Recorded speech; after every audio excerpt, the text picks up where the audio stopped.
Okay. Everybody, welcome to the first Phoenixcast. We are going to be touching on a subject that has been on the minds of a lot of people as of late with Anthem, Division. A lot of RPGs are really dropping the ball, and there's been a lot of heat going around with how the game studios, developers are handling situations, and it's trickling down to the gamers. So, joined with us today, we have Kaylee, Bandit. Oh. Uber Hi. is not here because, let's be honest, he's probably beating it. $10 says he's going like pop in at the most inopportune time with some intro music. We don't know where it is.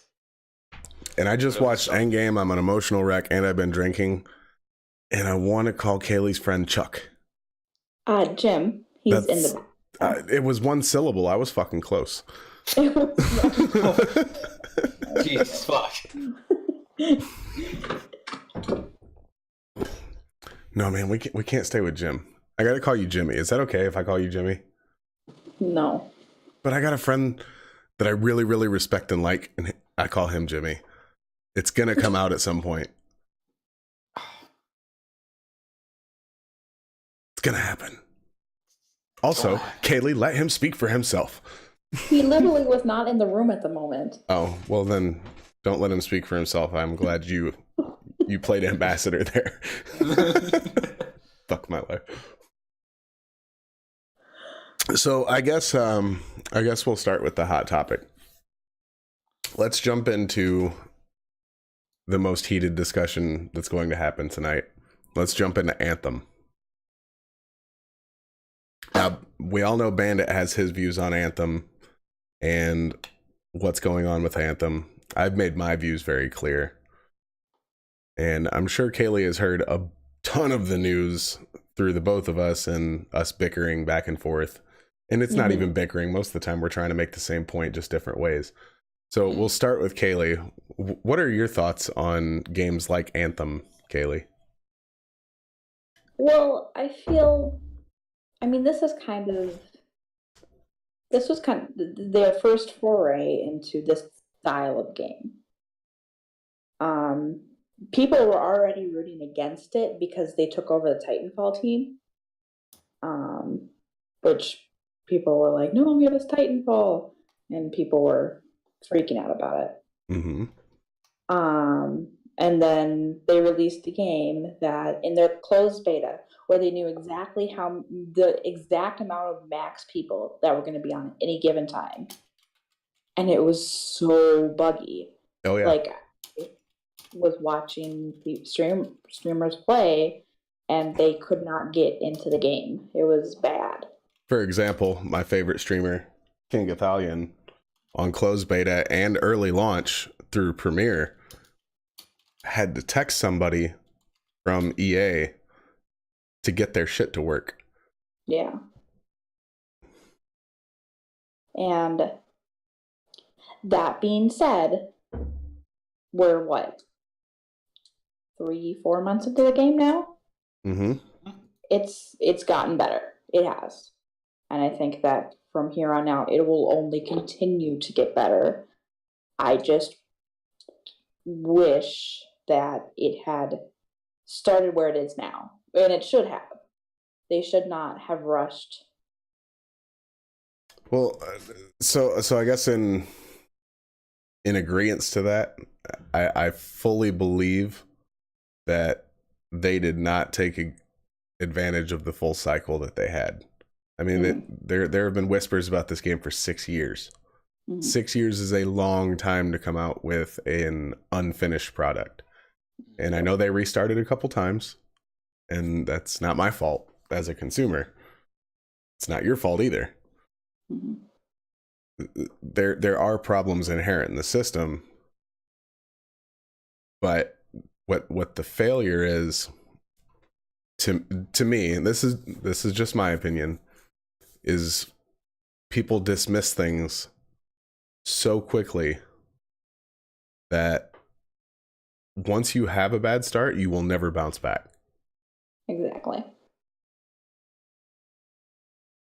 yeah, it has to do with consumer demand. Players got a bunch of games coming in every year, and not a lot of people have a bunch of money to constantly spend $60 on a game. More if they want to do the pre-order exclusives or special edition type shit like that. And that's the thing. If the game comes out bad, you're not gonna see anything from it other than negative reviews, because people don't want to spend $60 on a bad game. They want a good game. True. But in that same breath, I mean, I can think of 2 games right off the top of my head that are undergoing the same kind of issues, but 1, 2, 3 years later. Mm-hmm. Sea of Thieves, No Man's Sky. Find me a person out there that doesn't say either one of those are solid games and they would play them right now. I play Sea of Thieves. I have. Yeah. But they had a rough start. Not a lot of content. The content was super, super limited, super boring. And that's what's going to happen with... Oh, sorry, Katie. No, go ahead. Well, okay, so I personally put Sea of Thieves and No Man's Sky into 2 very separate categories. For personally, I didn't hear a lot on the launch of Sea of Thieves. It wasn't like in my realm of what was coming out. Right, it wasn't like a blockbuster. Yeah, No Man's Sky was hyped to no tomorrow. Mm-hmm. Like, it was, everybody's like, oh my god, this game's gonna be amazing, it's gonna be fantastic, oh my goodness. Like, I pre-ordered that shit for someone for their birthday, and it came out, and it was nothing. It was literally nothing. It was like, oh my gosh, that for me is probably one of the biggest flops. Now, the only thing that I can attest to No Man's Sky is they had nearly unlimited content. If their claims were true that you could land on a planet, stay there for 1 second, and leave, and you would still not visit everything until you were 97 years old. Mm-hmm. Then that's playing 24/7. And that's a great claim. But is it really content? And this is kind of where we tie back into Anthem. Is it really content if you're just going through the motions and you don't have anything to work towards? No, not really. I mean, it's subjective at that point. Like, it's up to the player to determine if, going through the motions is proper content, or if, seeing new shit every instance is proper content. See, and I'm not a slave to seeing necessarily new shit all the time. Like, sometimes the old shit's fun. Sometimes revamping old shit's fun.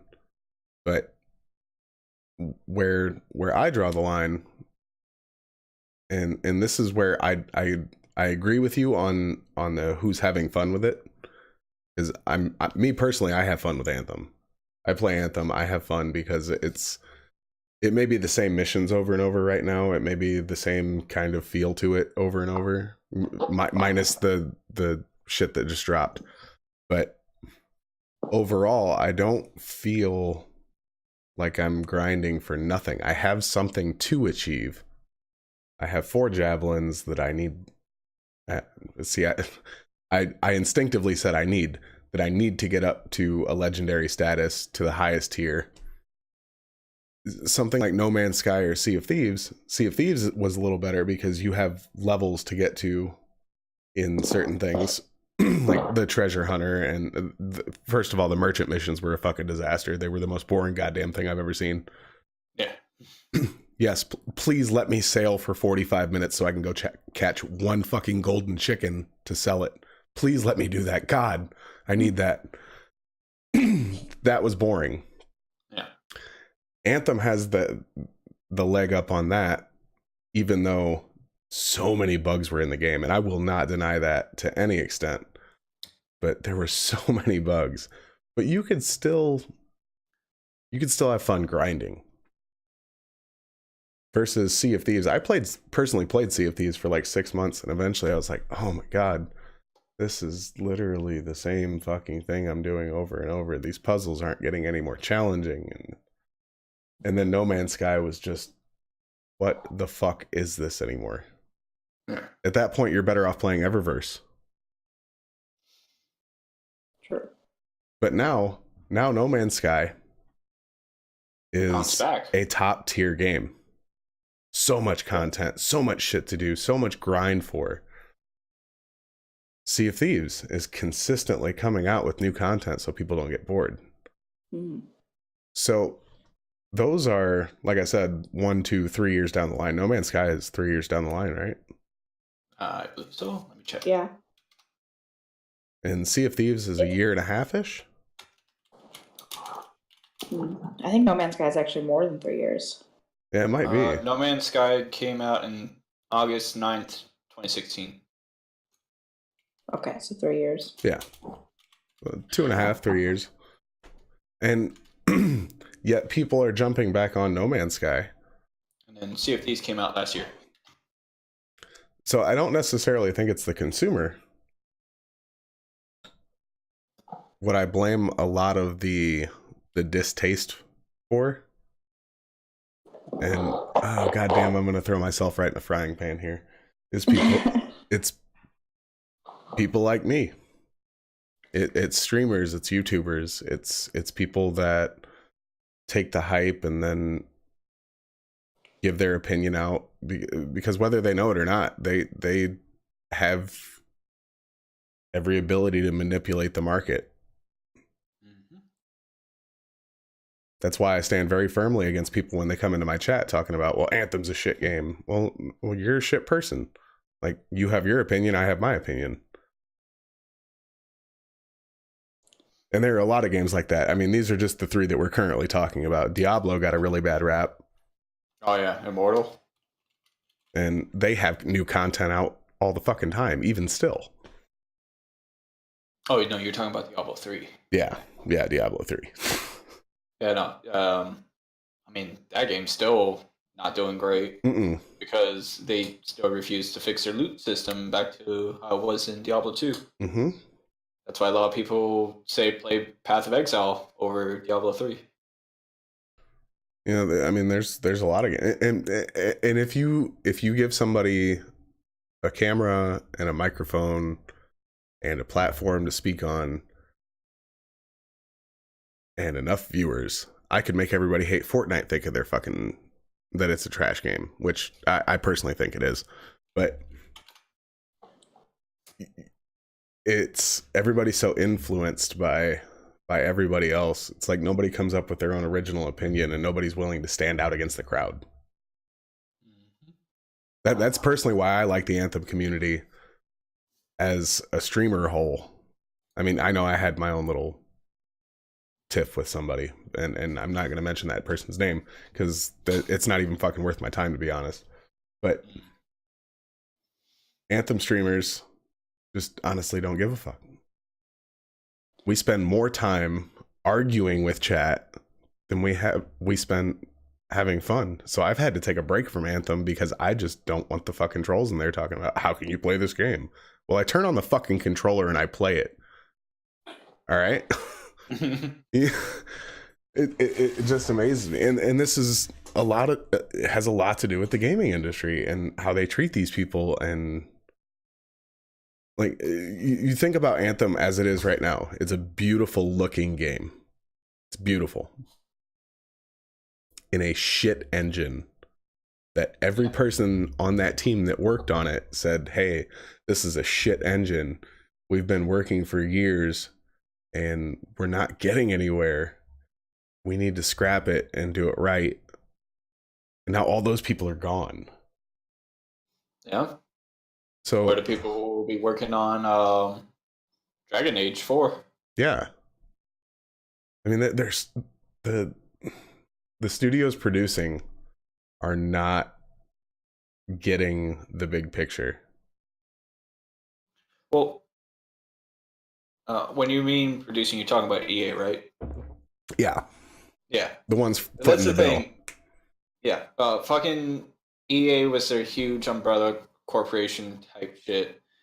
They've been forcing all their studios to use the Frostbite engine, even though a lot of them tell them, reply back saying, "This is a shit engine. What are you doing? It makes games look gorgeous. We'll take that." But at the same time, the physics engine is shit. Sometimes the hit detection is garbage, especially if you play like some of the old Battlefield games. Yeah. Like, and that's what fucking kills me is they know that the engine's shit and they refuse to switch and cause more bugs by doing that, because you're putting pressure on people, pretty much saying, hey, if you don't get this done, we'll find somebody to get it done. Yeah. And how many times have they done that along the line? And EA is a whole different monster. Like I'm so done with EA, you couldn't even believe. I used to love Madden. I used to love all the EA sports games, and now it's nothing but microtransactions. You can't win unless you spend $2,000 on the game in the first 6 months. There's no fucking way. Yeah. I can go up head to head with somebody in Madden right now and get my ass handed to me because I would not possibly have a chance, no matter what team I have. No way. Especially that's fucking EA's fault. Oh my god, dude! Yeah, FIFA started the whole thing. Oh yeah, especially when they did the FIFA packs. Mm-hmm. Oh yeah, fucking when like the European countries started banning loot boxes, EA turned around and started selling like loot boxes in the form of FIFA coins. Yeah. Where it's like, oh, you could get 500 FIFA coins, or you could get 5,000 FIFA coins. Who knows? It's a mystery. And I'm gonna throw this out there too, and I probably should not say somebody else's name, even though he's a YouTuber. EA made KSI rich. Oh yeah. KSI would be completely unknown if it wasn't for EA implementing that system. Yep. No one would have heard of his FIFA pack reactions. Yeah. Oh, fucking EA, man. Yeah. And now they have a whole system where it's like, hey, if you don't make more than FIFA is currently making in our quarterly reports, your ass is canned. Now the only thing they have done right so far in Anthem is they have not given you any opportunities to buy any weapons or anything above and beyond, because I want to grind for that shit. Like, okay, cool. Yeah, that armor looks cool. Maybe I'll spend a little coin that you let me earn in game.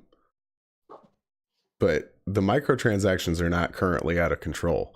I feel like with this whole cycle that's about to happen and basically a relaunch of the game, there are going to be microtransactions to make up that loss. Even though Anthem was one of the best-selling games since Destiny. Just going to throw that out there.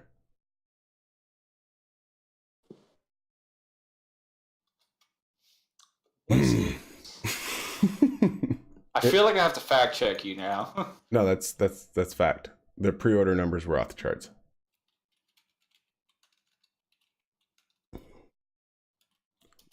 Destiny was, it made its own graph. It made so much money it was retarded. Mm-hmm.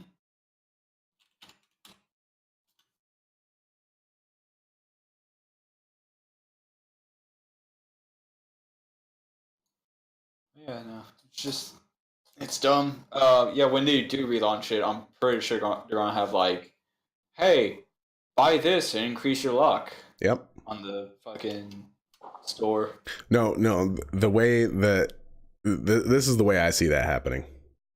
It's funny you said something about luck, because I was just having this conversation with a buddy of mine yesterday. So when they come out with microtransactions, I guarantee you they're going to be consumables on a time limit. Increase your luck by 100% for 24 hours. Guarantee that happens. And they're going to nerf the legendary drop rate for a short time, for probably a month or so, until people start spending money. Mm-hmm.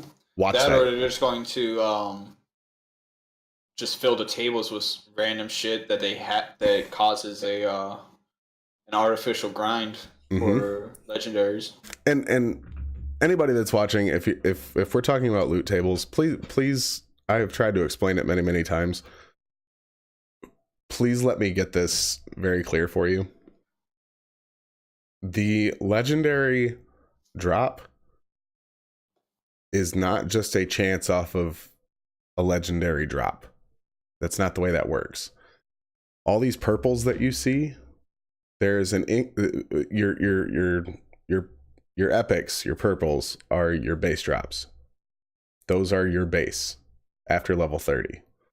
You have an X percentage increase to get a masterwork, and you have an X percentage increase to get a legendary, but it's all based off of the epic. So when you see a ton of epics and not a lot of blues, that's not the time to bitch, because that means that you are still in that loot table, and the loot table itself is not broken. So please do not get that confused. Sorry, I had to get that off my chest, man. I've been wanting to say that for weeks. That's exactly how the fuck that works. Yeah. So I heard something about where the masterwork Embers is like on par with the legendary, to where like if you get masterwork Embers, you're not going to get legendary. Well, Embers are very few and far between in the loot table, and I think it's kind of a segue. So yeah, that's it. There's a pretty good chance that is broken in itself, and I don't necessarily have a problem with that, because like I said, if they introduce a way to turn a multiplier of my masterwork Embers into a legendary, I don't have a problem with that, because as of right now, I have legendary javelins. The fuck do I need masterwork Embers for? Yeah. So make that a thing where we can move forward. Let's not move backward. Let's not stay where we're at. Let's move forward together.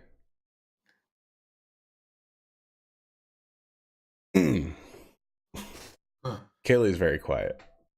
That she is. Yes, I am. I don't necessarily know how much I have to contribute to this. All of it. All of it. I will say that,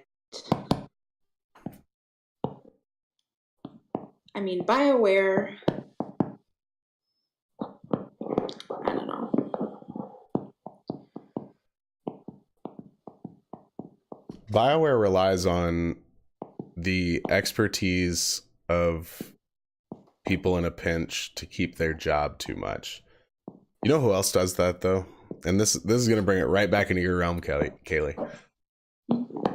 Ubisoft, which is why I boycotted them for a long time, right up until they came out with one of the greatest RPGs I've ever played. I might catch heat for that. No. What is one of the RPGs? Simplistic, awesome loot system, great story. The best RPG I've ever seen Ubisoft ever make was South Park, The Stick of Truth. No, you laugh, but look at it on a dev level. Yeah. It was simple. Mm-hmm. The loot system was perfect, like absolutely perfect. You knew what you were getting from every person that you fought boss-wise. Just saying. Yeah. That is the game that brought me back, because after Unity and how broken that game was, which, why is that not in the fucking conversation about Anthem's launch? Unity was the worst goddamn video game launch of all time. You couldn't even connect with friends. Yeah. And that was their whole platform for selling the fucking game. Oh, you can play with your friends. No, guys, no, I can't. I think it was the Assassin's Creed series. It went downhill after Black Flag. No, kind of bounced back. Do you know when it went downhill? I want to say 3. Its development cycle. Instead of 5 years, it's every year. Think about that. Fuck yeah. I forgot they did that shit. And then they bounced back with it. They said, "Oh yeah, we're going to go back to our old like 5-year development cycle to get better Assassin's Creed games." Mm-hmm. And then guess what? Fucking Origin, and then a year later, fucking Odyssey. Call of Duty at least has a 3-year cycle, and I can't even say Call of Duty's great because they just push. I feel like they copy and paste a lot of shit and then change here and there. Let's be honest. I mean, it's the same game, just they'll add like a new mechanic or a new way of moving around in a level. Mm-hmm. But I think, having the same game is what draws a lot of people to the Assassin's Creed series. Because it's a different story. And people don't necessarily play Assassin's Creed for the gameplay. I don't. I played on easy with freaking aim assist. Like... Me personally, I have a bachelor's in history. I enjoy history. And they have never, ever gotten anything drastically wrong to the point where I'm like, I got to be done. Fuck this game. It's totally off.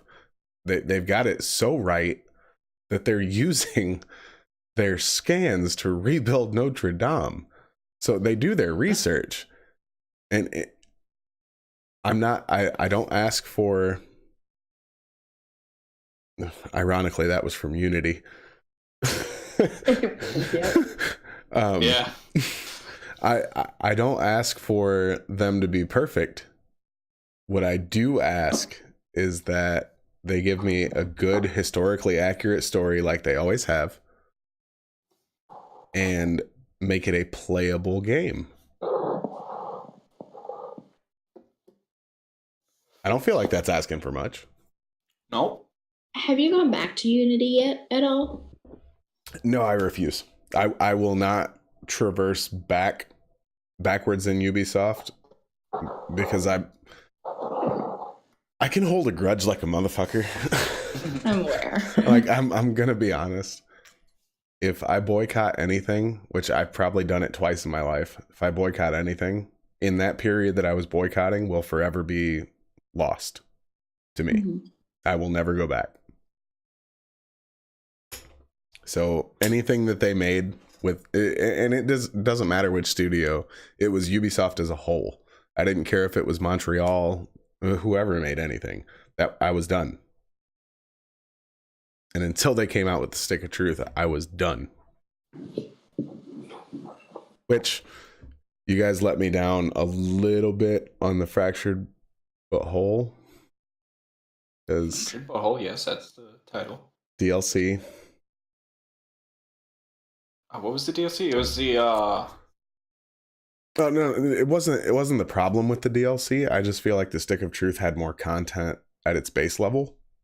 Wait, no, I'm just trying to remember the name of the DLC. It was like vampires and oh, I don't even remember. To be honest, like with the superhero craze that was going around, that was their chance to knock it the fuck out of the park. And I don't feel like they did that for me. I liked it. Don't get me wrong. I played it. I played the shit out of it. But I might even go back to it for a stream here or there. But I just don't feel like they knocked it out of the park like they could have. And I got the beer burps. I'm fucking 4 beers in. Jesus fuck. No, like since you started this, or like over the course of the night. Drinking 20. Well, okay, I popped my first beer when I got home, so probably 37 minutes. Oh, it was from dusk till Casa Bonita. Like, I mean, they had some really good mini games within the game, and there's some studios that are really pulling it out. But I've been thinking more and more on what somebody said in my chat the other day, that indie is the way to go. And although fundamentally I don't necessarily agree with that, I find myself playing more and more indie games and Kickstarter games and shit that people are begging for money to get it developed. I find myself playing those more. Yeah. Shit, have you seen Star Citizen's 3.6 update? No. They fucking did work. They have an entire like futuristic metropolitan city like complete made. Like you can go in there, you can traverse through, all the towns and shit. They have a transit system in there. Um I mean it's still like bare bone when it comes to content, but like they're doing work. You can create content if you create a fun enough game. Like that's so fundamentally, let's talk about what content means to you. I mean, as a gamer and on the other side of it, when you're looking at the whole big picture, what does content mean to you? Katie, do you want to take this one? Well, yeah, I mean, I can take it from the gamer side. For me personally, it needs to have, variation. Like, and that's why I don't. That's why I had such trouble with No Man's Sky. Why I have such trouble with games like WoW and other things that are so grindy. It's because it's the exact same grind with a different face. Yet you play League of Legends. Continue.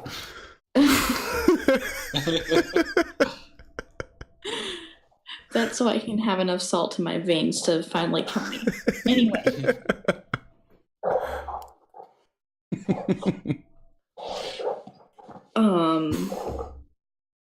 There's only so many times where I can go run, grab something, and come back. Like you had the problem with gosh, I can't even think. Pirate game. Sea of Thieves? Sea of Thieves. Yeah. There we go. Yep. And I find that in a lot of games, that's what it is. It's what the content is. Mm-hmm. Same things that says something different. It's why I can never finish a game. Although I did finish Assassin's Creed. I'm proud of myself. Very nice. Everyone congratulate Kaylee. Those games really are not easy to just complete. There's so many side paths, so I legitimately congratulate you. Thank you.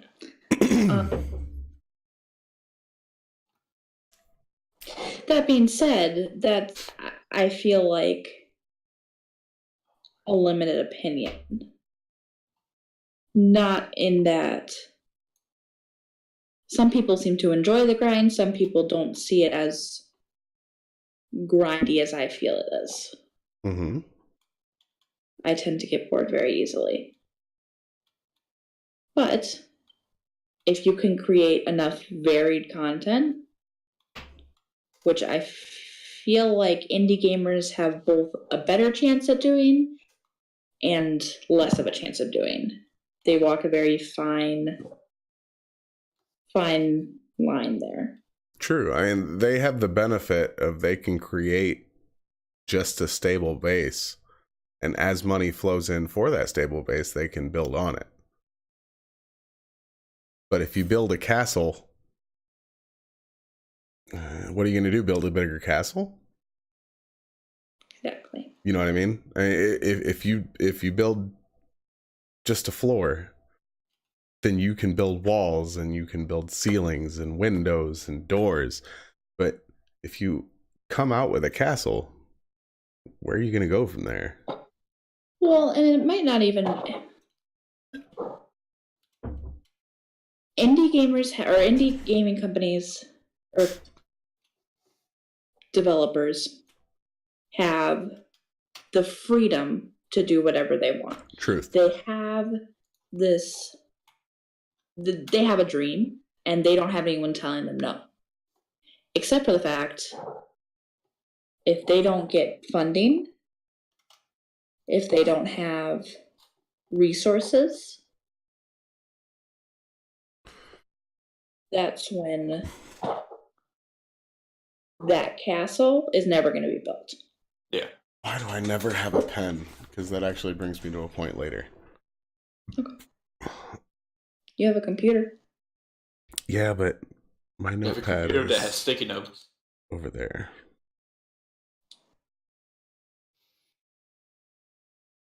But yeah, for me, it has to keep me in flow. And what flow is a homogeneous balance between frustration and like excitement towards the game, towards the actions that you're doing in the game. And So you want a challenge and an objective. yeah, Okay. Which is why you're still playing the Division. yeah, because yes, I'm in endgame, and right now I'm starting to feel the like tediousness of doing the same missions over and over on invaded or non. But there's always more I could do. Like my build's not the best build that it could be. True. And you can always re-roll that 10 million times and possibly still never get that build you want. Yeah, you'll never get like it is rare to get a god roll weapon or gear or shit like that for a build that you want. And the problem is, that once you do get that build, next update's going to take it away. And that hits Phoenix home real hard. Especially with Division always 1. Has. Yeah, okay. So so now that you're speaking on content and then you specifically said Division 1. So my idea of content is, do I feel like I've got an appropriate amount of time out of the game that I had fun versus how much I spent? If I spent $60 on a game and I got 60 hours of fun, I still feel like I'm coming out on top a little bit.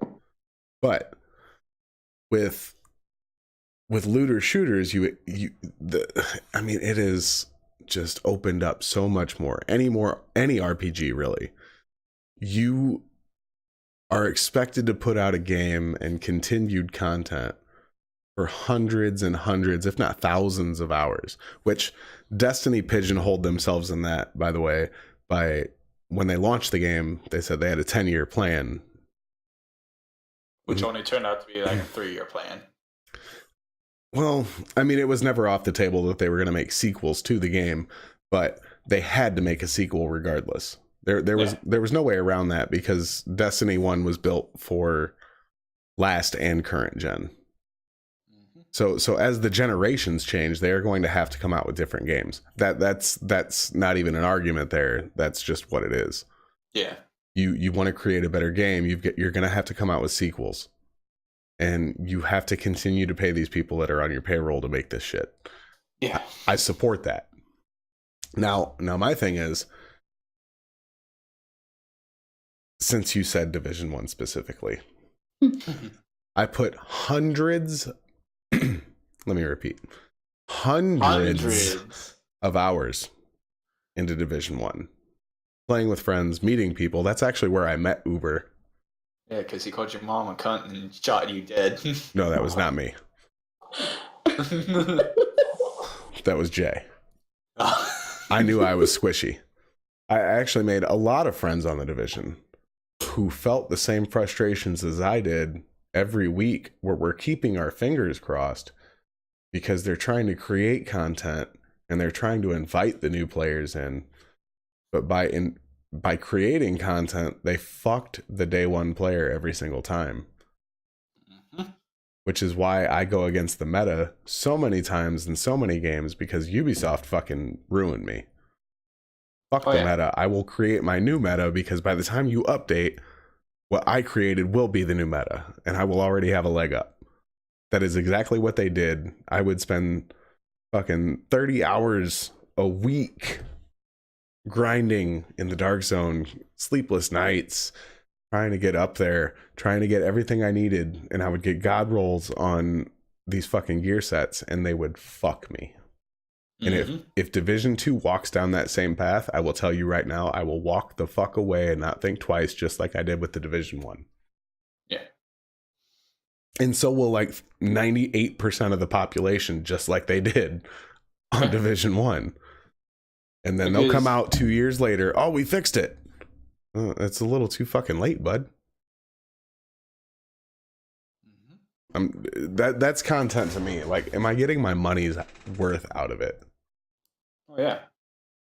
And so here's my other perspective on it. Now that I'm a streamer, and here and there, I actually do get keys and shit for certain games, like Spellbreak. Now I have to look at it from a completely objective side. So I get these keys to play games. Is this a game that I would legitimately spend money on? And to be honest with you, Spellbreak is a prime example because I got that key for free and I've spent hours playing it and I legitimately love it. I'm not the greatest PC player, and that's fine. But I would legitimately spend money now and endorse that product. I would spend money on Anthem in its current state. And honestly, I mean, I would probably have endorsed it in the beginning because I knew it was gonna get better. But there are plenty of things out there that are just flash in the pans. Like, you're gonna play it for a few hours and you're gonna listen to a streamer to say, yeah, you're gonna go buy it. You should go buy it. But really, you should just not listen to that person and make your own decision based on what you feel like your interests are. Especially in case that is content to me. By the publisher. Apex Legends. True. Yeah, that's a whole different topic. Yeah, that's if people are basing their decision to play, spend money on, or buy, and I say spend money on because of microtransactions, if they're basing their decision by watching a streamer that has hashtag ad or exclamation mark ad in their title, then that is your fault for not knowing that this person is a skis bag. Yeah. Because if you go back 2 weeks later and they're never gonna fucking play the game again, then all you did is fall into a corporate trap. Yeah. See, the reason why I didn't hop on the Anthem bandwagon when it first came out, because I didn't know what the fuck Anthem was, what it was going to be, because they were very cryptic. They were super vague. Like, they showed the trailer at E3, and then all whispers went away, right? Mm-hmm. Now I think and you and I have had this conversation many, many times, but I think that basing every decision off of the beta was a fucking horrible idea. Yeah. Because betas are betas. It should be a finished product, but people know goddamn well anymore that it hasn't been the way it's been for 5-10 years. It's just not. Yeah. Well, 10 years ago, you would download a demo, and that was pretty close to the finished product. But fucking Jet City Radio, like, you can actually play the entire game from the demo. If you can get over that, if you can get over the wall that they put up to prevent players from continuing on with the game, you got the entire game just out of that demo disc. Also, if anybody in any major studio is watching, especially Call of Duty, because you promised this like 6 fucking years ago, dedicated servers are key. And if you're going to make millions, if not billions of dollars off of people, please implement that shit for real. Please. They're not. They're just not. They're not. They've been talked about for fucking almost a decade, and not one person has actually implemented that shit. Nope.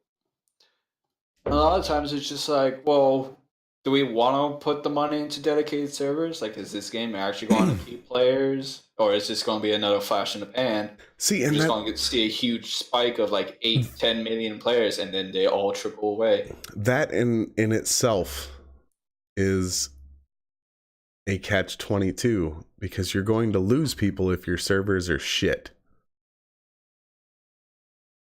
Just saying. Yeah, you lose people if your server's shit, but you also lose money, and if people don't stick around. I personally think every single battle royale, because that's the huge thing right now, every single battle royale better have its own server. But with a company like BioWare, like even if they build a dedicated server for Anthem and people stop playing it, it's not like they can't redirect that to something else. Exactly. I mean, and I'll forgive some of the indie companies. Mm-hmm. Like, okay, I understand that's a big undertaking. That's a lot of money to dump in. Indie companies and smaller companies, but here's my fear on that. Now that I just said that, this popped into my head. How many of these bigger studios are going to dissipate into smaller studios so that they have the excuse and the forgiveness of the community so they don't have to implement it? BioWare won't. No. Ubisoft. See, but BioWare's on its last leg right now, so that may not even be an option in the future if they don't fix this shit. I was streaming at the time, so I had to watch the YouTube video the next day. But the community manager for BioWare, for Anthem specifically, you could see the moment where his soul left his body. Oh yeah, that man's been broken. The chat blew up about, I think they opened a loot box and it was dog shit. Like there was, the loot had not been fixed like they had said. Even though I think that was just really bad timing. And you could see just this perky smile, and it just oh shit. And like he had a panic attack on screen. Oh yeah. Well, that brings me to a point. Fucking with games of service, or like games that are supposed to have this like huge roadmap of like, oh, we're going to constantly put content on it. Mm-hmm. Does not give you the right nor the excuse to have your players be your QA testers. All right? It's not. We don't pay $60 to test your game. You're supposed to pay an hourly salary to the actual people who know what they're doing, who know what to look for, to spot out bugs before the game ships. And that's Do you know what that is right there? Issue. That is them clapping back for salary inflation. Mm-hmm. Because now devs and such want more money, which they fully deserve. Do not get me wrong, and nobody better twist my words on this. Devs deserve that money. Oh yeah. They work countless hours, and even when they're not at work, you don't think that shit is rolling through their head. There's no way. Yeah. But they're putting it all on the devs to test. You're giving it to the person who created it. So yeah. He's not going to like. You want a parent to critique their child. That's not the way that works. You need testers. Yeah, no, like that shit's the same with me. Every time they tell me like, all right, cool, once you're done making it, test it. Like, motherfucker, when I'm done testing this, you're gonna come back to me with a list of 12 different issues with what I created. And I'm going to tell you, well, you should have had someone else test it then. Yeah. On that note, it is getting late for me, and I have to work in the morning, and I have to drive 2 hours to work. God damn, why? Why? Because I'm not home at the moment. Oh. Or were you gonna do this next Sunday? Mm-hmm. Okay. I will definitely be able to be here for the whole time next Sunday. Hopefully Uber as well. Well, we're nearly at the hour mark anyway, so that would be perfect. It's a good starter for this week. Mm-hmm. So this was fun, and I'm really good conversation. And I will talk to you guys probably tomorrow.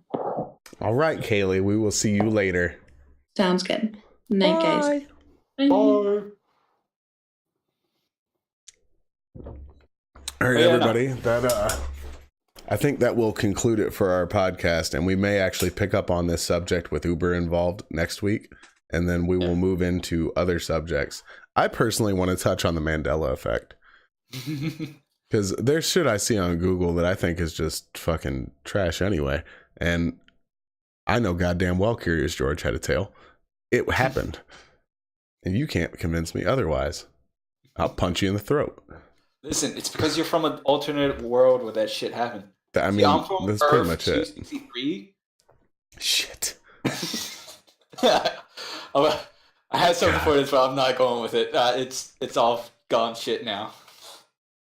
All right, guys, join us next week. I should be posting this on...